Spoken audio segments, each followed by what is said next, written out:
জরুরি বৈঠকে ঢাকা বিশ্ববিদ্যালয় উপাচার্য, হল বন্ধের কোনো নির্দেশনা নেই, শিক্ষার্থীদের নিরাপত্তায় রাতে হলে থাকবেন প্রভোস্টরা।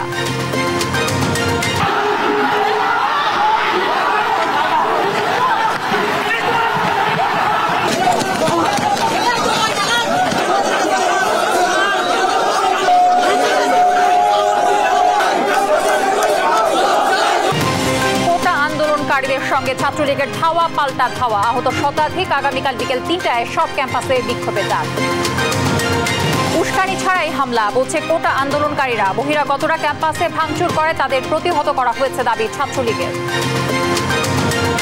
মুক্তিযুদ্ধের চেতনা বাস্তবায়ন করাই সরকারের লক্ষ্য, ইতিহাস জানে না বলেই নিজেদের রাজাকার দাবি করছে ঢাবির শিক্ষার্থীরা, বললেন প্রধানমন্ত্রী।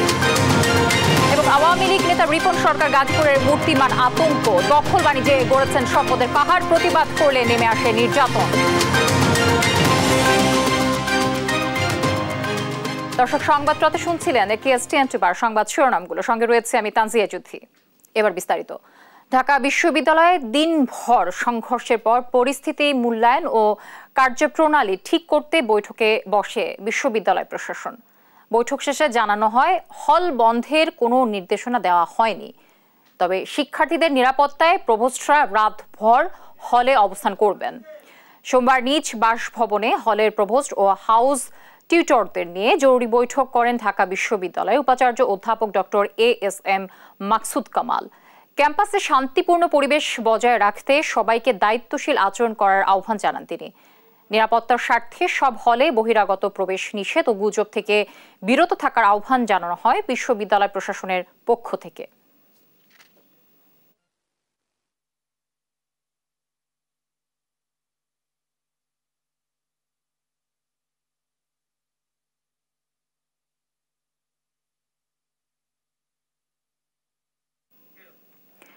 দিনভর সংঘর্ষে রণক্ষেত্রে পরিণত হয়েছে ঢাকা বিশ্ববিদ্যালয় ক্যাম্পাস। কোটা সংস্কার আন্দোলনকারীদের সঙ্গে ছাত্রলীগের এই সংঘর্ষ চলে সন্ধ্যা পর্যন্ত। ছাত্রলীগের দাবি, বহিরাগত শিক্ষার্থীরা ক্যাম্পাসের বিভিন্ন স্থাপনায় হামলা করায় তাদের প্রতিহত করা হয়। জান্নাতুল মোহনার প্রতিবেদন, জানাচ্ছেন জুবাইর রাজিন। এই চিত্র ঢাকা বিশ্ববিদ্যালয় ক্যাম্পাসের মল চত্বর এলাকার। বিজয় ৭১ হলে কোটা সংস্কার আন্দোলনের শিক্ষার্থীদের সঙ্গে ছাত্রলীগের সংঘর্ষ ছড়িয়ে পড়ে গোটা এলাকায়, পরিণত হয় রণক্ষেত্রে। সোমবার দুপুরে ঢাকা বিশ্ববিদ্যালয়ের রাজু ভাস্কর্যে বিক্ষোভ সমাবেশ ডাকে কোটা সংস্কার আন্দোলন। অন্যদিকে কোটা সংস্কারের নামে মুক্তিযুদ্ধ বিরোধী স্লোগান দেওয়ার অভিযোগে ক্যাম্পাসে অবস্থান নেয় ছাত্রলীগ। এরই এক পর্যায়ে শুরু হয় সংঘর্ষ।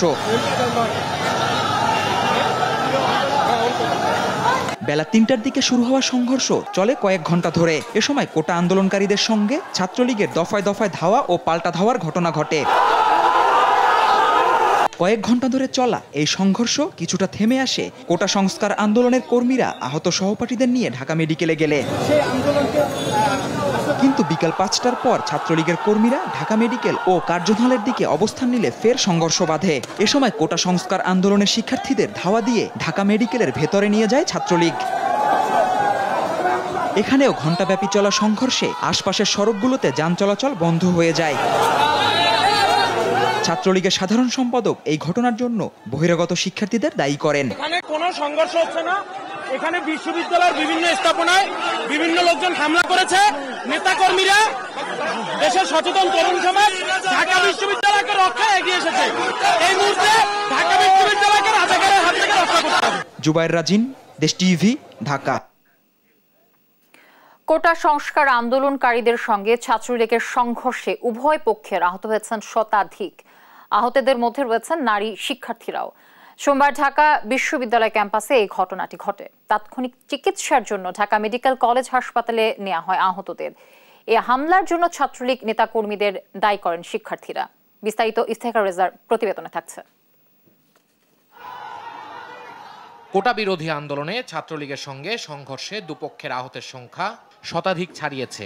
আহতদের মধ্যে রয়েছেন নারী শিক্ষার্থীরাও। সোমবার ঢাকা বিশ্ববিদ্যালয় এলাকায় এ ঘটনা ঘটে। আহতদের তাৎক্ষণিক চিকিৎসার জন্য ঢাকা মেডিকেল কলেজ হাসপাতালে নেওয়া হয়।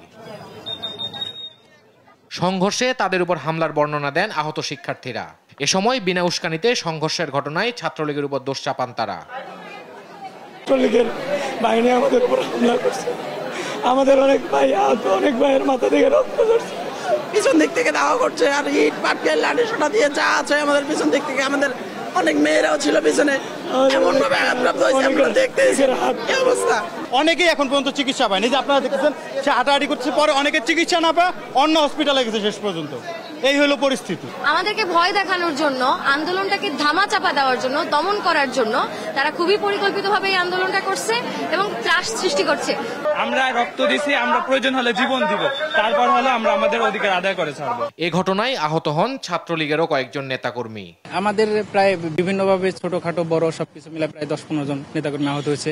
সেই জায়গা থেকে আবার আমাদের ঢাকা মেডিকেলে গিয়ে এখন যাই দেখতে পারবেন, আমাদের ঢাকা বিশ্ববিদ্যালয়ের যে মেডিকেল সেন্টার আছে সেই মেডিকেল সেন্টারে দেখবেন যে আমার ছোট ভাই হলের প্রার্থী যারা আছে এখন তারা প্রায় 2 জন এখনো মেডিকেলে চিকিৎসাধীন অবস্থায় আছে। সরকারি চাকরিতে কোটা সংস্কারের দাবিতে বেশ কিছুদিন ধরেই আন্দোলন করে আসছিল সাধারণ শিক্ষার্থীরা। ইফতেখার রেজা, দেশ টিভি, ঢাকা। এদিকে কোটা সংস্কারের দাবিতে দেশের বিভিন্ন স্থানে বিক্ষোভ মিছিল ও সমাবেশ করেছে বেশ কয়েকটি বিশ্ববিদ্যালয়ের শিক্ষার্থীরা। চট্টগ্রাম বিশ্ববিদ্যালয়ে ঘটেছে সংঘর্ষের ঘটনা, এতে আহত হয়েছেন বেশ কয়েকজন শিক্ষার্থী। সেই সঙ্গে কোটা বিরোধী আন্দোলনের সমন্বয়কারী রাফিকে ব্যাপক মারধরে অভিযোগ উঠেছে। সহকর্মীদের পাঠানো তথ্য ও চিত্রে ডেস্ক রিপোর্ট। চট্টগ্রাম নগরীর পাঁচলাইশ থানার 16 শহর রেল স্টেশন এলাকায় দুপুরে চট্টগ্রাম বিশ্ববিদ্যালয়ে কোটা বিরোধী শিক্ষার্থীদের উপর ছাত্রলীগ নেতাকর্মীরা হামলা চালানোর অভিযোগ করেন শিক্ষার্থীরা। এতে আহত হন বেশ কয়েকজন। সেই সঙ্গে কোটা বিরোধী আন্দোলনের সমন্বয়কারী রাফিকে ব্যাপক মারধর করে ছাত্রলীগ নেতাকর্মীরা তুলে নিয়ে যায় চট্টগ্রাম বিশ্ববিদ্যালয়ের প্রক্টরের কাছে। ছেলেদের উপর হচ্ছে একদম লাঠি দিয়ে মাথাটা মারছে আর মেয়েদেরকে ভয় দেখাচ্ছে। আমরা আসতেছি, আসতে আসতে ওরা দৌড়ে দাঁড়িয়ে ব্যাগ দিয়ে এক এক ভাইয়ের উপরে যেভাবে এইভাবে মারছে, মাথায় মারছে, সে তালকে জানি না ওই রাজশাহী বিশ্ববিদ্যালয়ের প্যারিস রোডে এদিন দুপুরে অবস্থান নিয়ে আন্দোলন করে কোটা বিরোধী শিক্ষার্থীরা। এ সময় কোটা বিরোধী বিভিন্ন স্লোগান দেন তারা। এক পর্যায়ে তাদের সাথে যোগ দেন রাজশাহী প্রকৌশল ও প্রযুক্তি বিশ্ববিদ্যালয়ের শিক্ষার্থীরাও। নবম গ্রেড থেকে 20তম গ্রেড পর্যন্ত যত কোটা আছে তো সেটাকে সংস্কার করতে হবে, সেটাই আমাদের দাবি। আমরা নিজেরাও আন্দোলনটা দীর্ঘ করতে চাই না। সরকার আমাদের আন্দোলনটা যত তাড়াতাড়ি আমাদের দাবি মেনে নেবে তত তাড়াতাড়ি পাওয়ার টেবিলে বসবে। আমরা যদি এখনই সুসংবাদ পাই আমরা এখনই মাঠ থেকে ছেড়ে দিব। আমাদের সেশন জট আছে, আমাদের সবকিছু নিয়ে আমাদের টেনশন আছে, কিন্তু আমাদের দাবি না মানা পর্যন্ত আমরা মাঠ ছাড়তেছি না। কোটা সংস্কারের দাবিতে ময়মনসিংহে এদিন ক্যাম্পাসে বিক্ষোভ করে বাংলাদেশ কৃষি বিশ্ববিদ্যালয়ের শিক্ষার্থীরা। পরে জব্বারের মোড়ে সংক্ষিপ্ত সমাবেশ করে তারা। এদিকে কোটার নামে সরকার বিরোধী কর্মকাণ্ডের প্রতিবাদ জানিয়ে বিক্ষোভ মিছিল করে ছাত্রলীগ নেতাকর্মীরা। কোটা পদ্ধতি সংস্কারের দাবিতে বিকেলে বরিশাল বিশ্ববিদ্যালয়ের গ্রাউন্ড ফ্লোরে জড়ো হয়ে সংক্ষিপ্ত সমাবেশ করে শিক্ষার্থীরা। পরে বিশ্ববিদ্যালয়ের সামনে বরিশাল পটুয়াখালী মহাসড়কে বিক্ষোভ মিছিল করে তারা। টুম্পা আফরোজ, নিউজ ডেস্ক, দেশ টিভি। কোটা সংস্কারের দাবিতে আন্দোলনরত শিক্ষার্থীদের উপর ছাত্রলীগের হামলার প্রতিবাদে আগামীকাল দেশের সব বিশ্ববিদ্যালয়ে বিক্ষোভ মিছিলের ডাক দিয়েছে বৈষম্য বিরোধী ছাত্র আন্দোলনের নেতারা। সোমবার রাতে এই কর্মসূচির ঘোষণা দেন আন্দোলনের সমন্বয়ক নাহিদ হাসান। এই সময় তিনি দাবি করেন ছাত্রলীগের হামলায় 2 শতাধিক শিক্ষার্থী আহত হন। আজকে সারাদিনে যা ঘটেছে, আমরা সারা দেশের মানুষের কাছে আহ্বান করব, আপনারা নেমে আসুন, আপনারা সকল শিক্ষা প্রতিষ্ঠানের শিক্ষার্থীরা নেমে আসুন, সাধারণ মানুষ নেমে আসুন, স্কুল কলেজ প্রাইভেট বিশ্ববিদ্যালয়ের সকল শিক্ষার্থীরা একযোগে নেমে আসুন এবং শিক্ষার্থীদের এই আন্দোলনকে সফল করুন এবং এই হামলার বিচার আদায় করুন। আগামীকাল আজকের যে হামলা, সে হামলা এবং প্রধানমন্ত্রীর বক্তব্যের প্রত্যাহার এবং আমাদের যে 1 দফা দাবি কোটা সংস্কারের, তার দাবিতে আগামীকাল বিকাল 3টায় সারা দেশের সকল ক্যাম্পাসে বিক্ষোভ মিছিল এবং সমাবেশ অনুষ্ঠিত হবে। কোটা ইস্যুতে বারবার বলা হয়েছে এটা আদালতের বিষয়, বিচারাধীন এই ব্যাপারে কথা বলা আদালত অবমাননার সমান বলে মন্তব্য করেছেন আওয়ামী লীগ সাধারণ সম্পাদক ওবায়দুল কাদের। ধানমন্ডিতে সংবাদ সম্মেলনে তিনি বলেন, আন্দোলনের নামে বিভ্রান্তিকর স্লোগান দেয়া হচ্ছে। 30 লাখ শহীদের দেশে রাজাকারের ঠাঁই হতে পারে না বলে মন্তব্য করেন তিনি।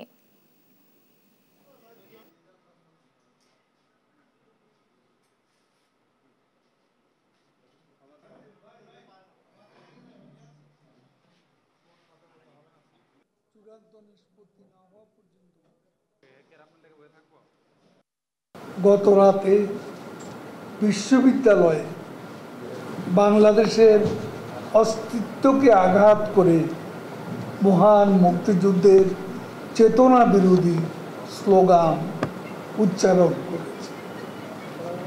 তারা সমগ্র ছাত্র সমাজকে সরকারের বিপক্ষ শক্তি হিসাবে দাঁড় করানোর অপচেষ্টা করেছে। মুক্তিযুদ্ধের চেতনা বিরোধী অপশক্তির আস্ফালনের বিরুদ্ধে সোচ্চার হওয়ার জন্য আমরা আহ্বান জানাচ্ছি। ঢাকা বিশ্ববিদ্যালয়ে আন্দোলনকারীদের ওপর ছাত্রলীগের হামলার তীব্র নিন্দা জানিয়েছে বিএনপি। বিকেলে গুলশানে লিয়াজো কমিটির বৈঠক শেষে তিনি আরো বলেন, নতুন প্রজন্মের আন্দোলনের সামনে কোনো কিছুই টিকবে না।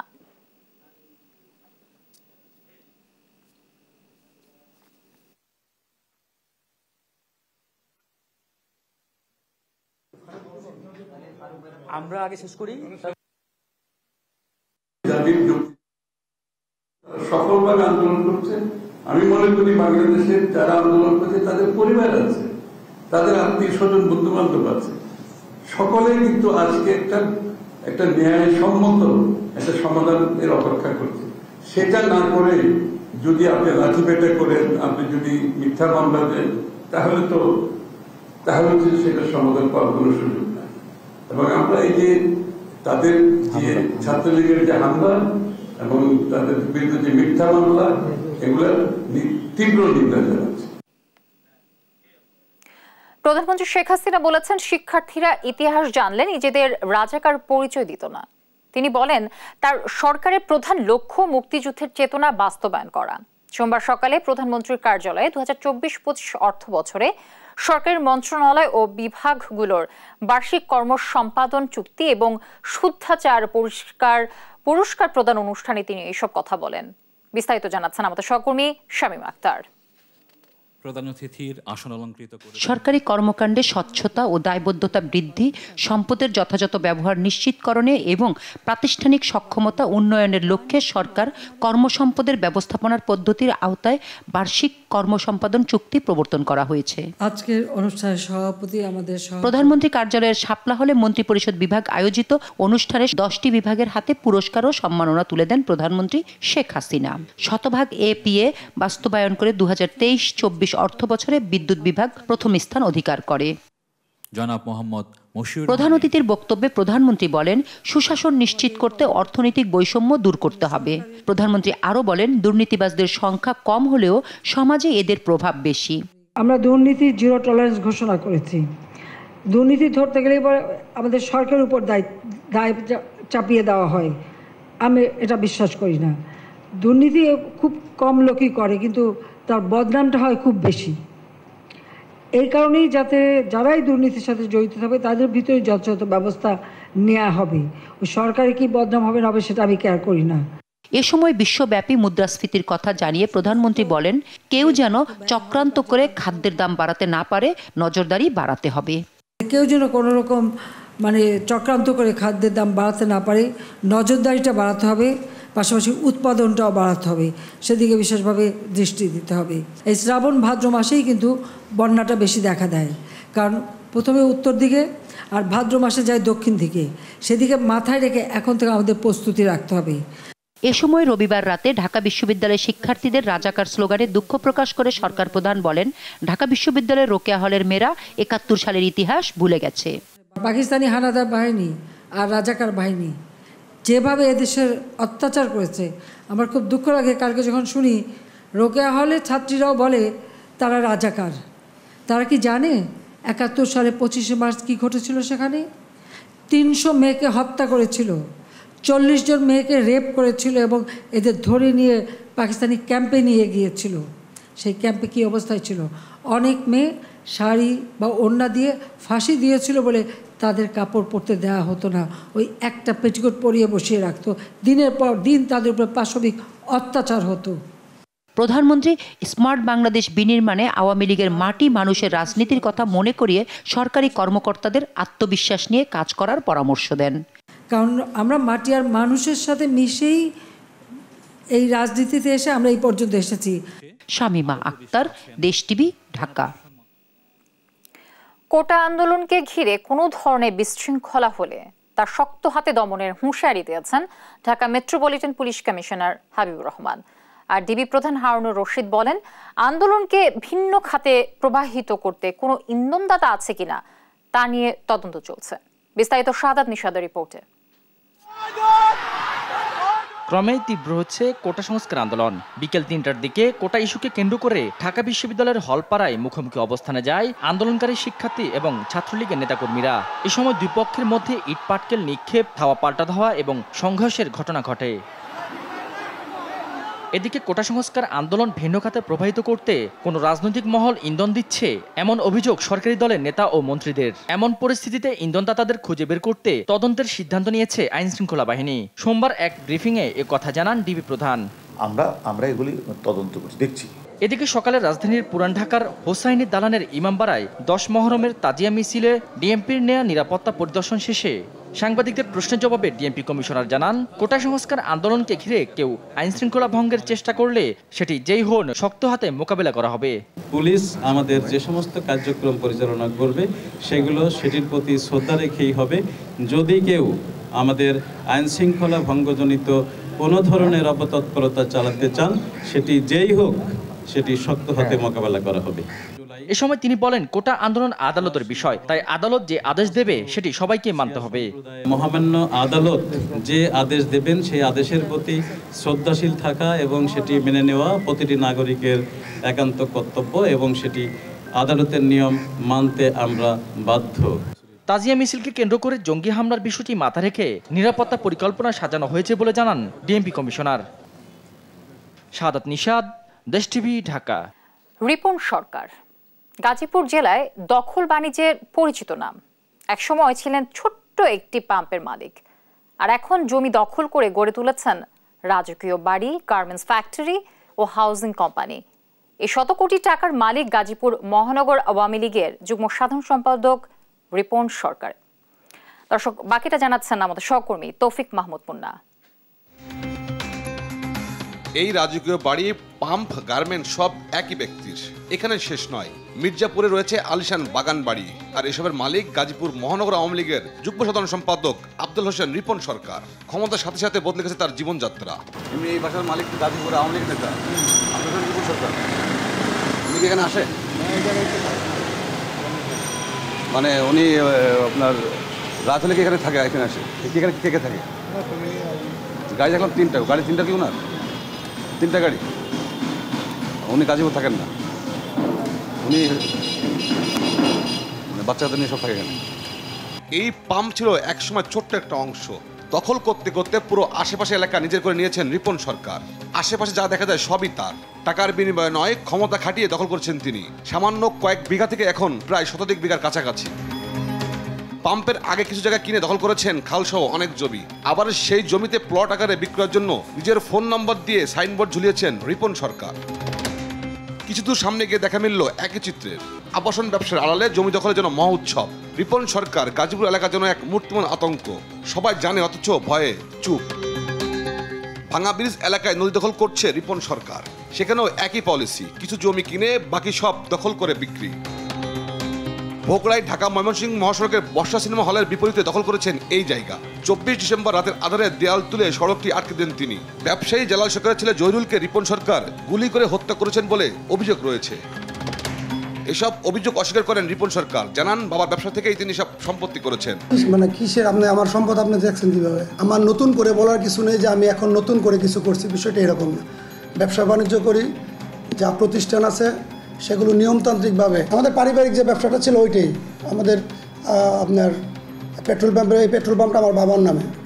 আমরা এমন না যে নব্য আওয়ামী লীগ ক্ষমতায় আসছে যে আমরা এটা করেছি ওটা করেছি, আমরা পারিবারিকভাবে আমরা সচ্ছল পরিবার। সুতরাং এগুলো যেগুলো করতেছে এগুলো ইচ্ছাকৃতভাবে। বরঞ্চ আমি আপনাকে অনুরোধ করব যে আপনি এই গাজীপুরে আরও অনেক দুর্নীতি হচ্ছে। জবাবদিহিতা না থাকার কারণে রাজনীতিবিদরা এমন দুর্নীতি করছেন বললেন টিআইবির নির্বাহী পরিচালক। অল্প সময়ের মধ্যে বিশাল ধরনের অর্থ সম্পদের মালিকানা অর্জন, এটি কিন্তু এখন আর হতবাক করে না, অবাক করে না আমাদেরকে। এটি বাস্তবতা, এটিকে স্বাভাবিকতায় রূপান্তর করা হয়েছে। আমাদের রাজনৈতিক সংস্কৃতিতে এমন একটা অবস্থা তৈরি হয়েছে, এমন একটা চর্চা, মানে বলবো যে একটা রাজনৈতিক সংস্কৃতির একটা অবিচ্ছেদ্য অংশ এবং চর্চা হিসেবে প্রতিষ্ঠিত হয়ে গেছে। তৌফিক মাহমুদ মুন্না, দেশ টিভি, ঢাকা। আদালতে দুপক্ষের আইনজীবীদের ঘণ্টাব্যাপী তর্ক বিতর্কের পর প্রায় ২৬ কোটি টাকা আত্মসাৎ ও পাচারের অভিযোগে ডক্টর মোহাম্মদ ইউনূস সহ ১৪ জনের বিরুদ্ধে করা মামলার সাক্ষ্য গ্রহণের পরবর্তী তারিখ নির্ধারণ করা হয়েছে। পরে আদালত আগামী ৫ই অগস্ট মামলার সাক্ষ্য গ্রহণের দিন ধার্য করেন। সাবরিনা মজুমদারের রিপোর্টে বিস্তারিত। সোমবার আদালত প্রাঙ্গণে ডক্টর মোহাম্মদ ইউনূস সহ ১৪ জনের বিরুদ্ধে সাক্ষ্য গ্রহণের দিন ধার্য থাকায় হাজির হন সবাই।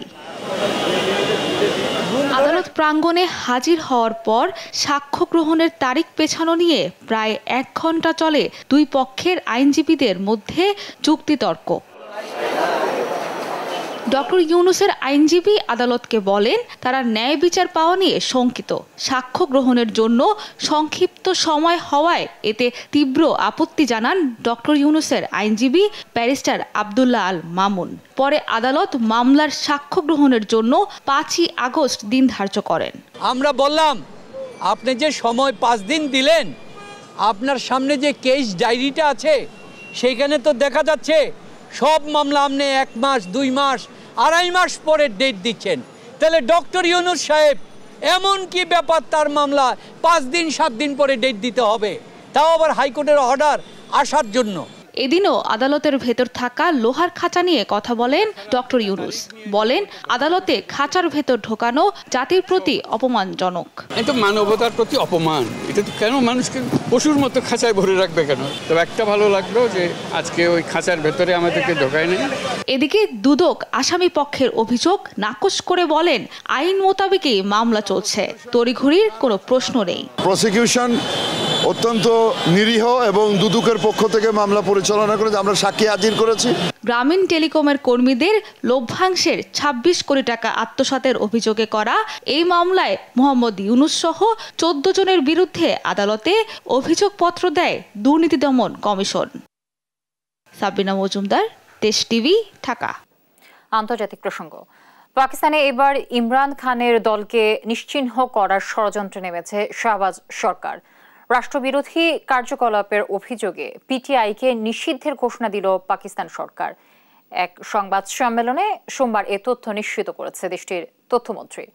বিরোধী শূন্য দেশ গড়ার লক্ষ্যেই ক্ষমতাসীনরা এমনটা করছেন বলে দাবি রাজনৈতিক বিশ্লেষকদের।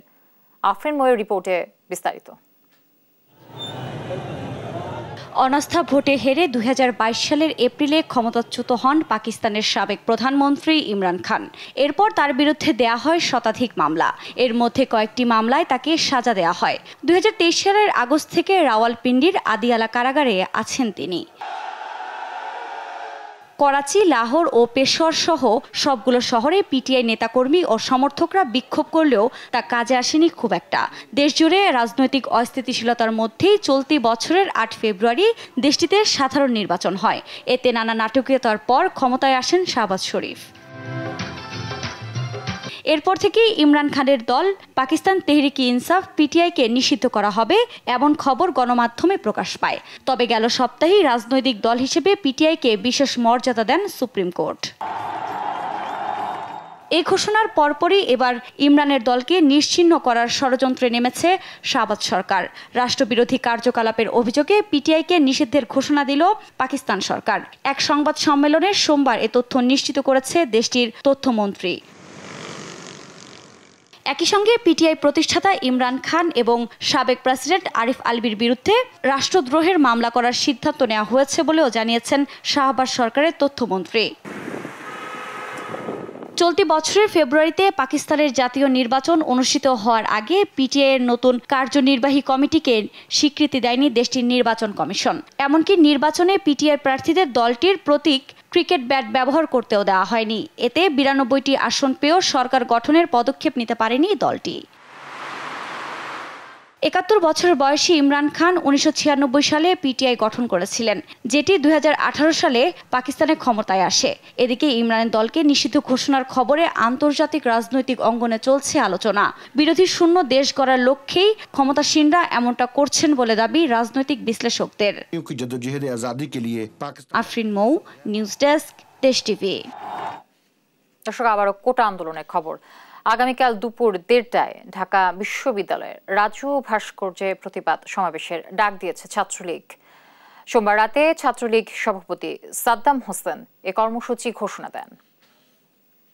ছাত্রলীগের নেতাকর্মীদের উপর হামলার কারণে ঢাকা বিশ্ববিদ্যালয় ক্যাম্পাসকে এই এক ধরনের সহিংসতার মুখে ঠেলে দেওয়ার জন্য এবং সাধারণ শিক্ষার্থীদের আবেগকে ব্যবহার করে স্বাধীনতা বিরোধী গোষ্ঠীর এজেন্ডা বাস্তবায়ন করার অবস্থানের প্রতিবাদ জানিয়ে বাংলাদেশ ছাত্রলীগ আগামীকালকে ১:৩০টার দিকে সন্ত্রাস বিরোধী রাজু ভাস্কর্যে প্রতিবাদী অবস্থান কর্মসূচি পালন করবে।